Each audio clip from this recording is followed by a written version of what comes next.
What I want to tell you is the importance of pitching. A lot of times we say to ourselves, and we get so focused on building lead generation, like how do I get more people to just show up, right? I have a storefront, how do I get more people to walk by? How do I get the right people in my store buying? How do I get more people booking services? Look, sometimes you have to go out and ask. And I think that we often forget that that's how some of the best business is made. It's not just building these funnels where people are just miraculously falling in. If you want the big opportunities, if you want the speaking engagements, if you want to be part of conferences, if you want collaborations, if you want to work your first corporate client, you need to go there and you need to ask them because they don't know who you are. And one of the things I like to tell myself all the time, because I truly believe it's true, is if they only knew that I was going to work harder than anyone else, that I was going to be the very best they've ever seen, that they only knew that I'd be more passionate, that I would stay late, that I'd show up early, shake every hand, give every hug, then sweep the auditorium, they would book me every single time. And the only difference is that they just don't know yet. So it's a matter of me getting out there so they know me. And the same thing applies for you. It's visibility. And that's only that stands between your next big contract. So here are some tips to do that. Due diligence. Do your research. You can go into sites like LinkedIn and find out who's doing what.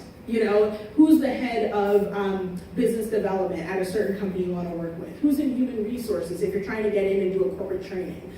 Reach out. Who's the, you can go into a local pizza shop. I have a good friend of mine who owned a marshmallow company, and I did an interview with her, and you can see it on NicoleWalters.tv. And my friend Nikki, she got all of her products on the shelves of Whole Foods. And I was wondering, I was like, how'd you do it? I thought she had to fly to corporate, go through a whole process, all that jazz. It started with her going into Whole Foods and asking to talk to the manager. How do I get my stuff in your store? And then the manager said, oh, well actually Whole Foods allows each of us to curate our stores with local items. She walked right into the opportunity and didn't even know. So I'm telling you right now that is pitching. Pitch is asking a question, getting the information, then preparing when they tell, because people will tell you that Whole Foods is looking for stuff to put on their shelves. Yeah, everybody is. Everyone's looking for the new opportunity, the next thing that's going to make their business get bigger. They want better employees. They want a better life. They want to be happier. They just don't know that you're the person who's the ticket to get them there. So you have to pitch yourself. And it's just about finding the right person and then conveying what's the thing that you need to tell them in your pitch.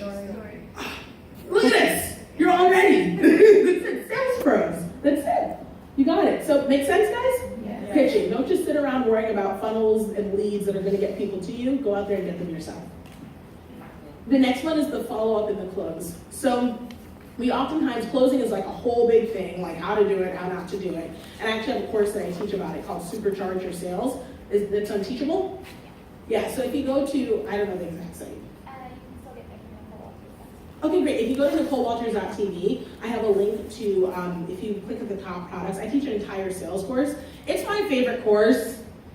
Everyone thinks 1K One Day is the best one. I love my sales course, but I think it's really good. It's very actionable. But if you go in there, Supercharge Your Sales, I do an entire segment about how to close a sale. Meaning, if someone comes to you and they're just kind of like, I don't know, and they're kind of hemming and hawing, it really gives you actionable strategies on how to close. However, I want to focus on the follow-up.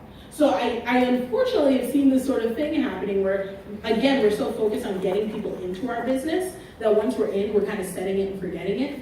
We're automating email cycles, oh, they get an email every 2 weeks, or, oh, well, they automated their booking, they're on my calendar, and I did my consultation, so that's just it.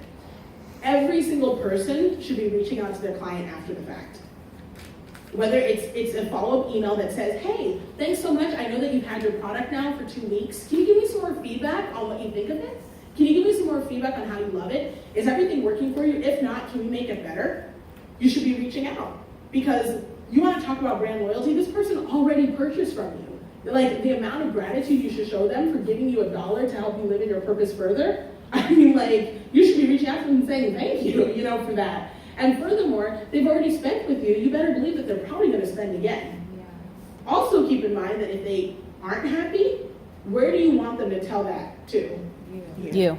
Rather than anybody else. Mm-hmm. So if you're the first person to reach out, they're more inclined to come to you and say, hey, speaking of which, I don't really know how to use this. Customer utilization, knowing how to use a product, is actually the #1 chief complaint whenever customers are saying something is wrong. It's more that they just didn't know how to use it. Even in something like life coaching. You might have given them the skills and they're just kind of like, I just really wasn't sure how to apply it because something just didn't connect. Right. And if you have that follow-up with them, now they're like, oh, or maybe that initial session was too much of a data dump, and then they're like, right. Now that they've sat for 2 weeks, they're like, oh my gosh, now I get what you're saying, and I know how to apply it. So that follow-up is so important in every single industry, and it truly is a way to distinguish yourself. Guys, I feel like we're sharing secret information here. People don't do this. Yeah.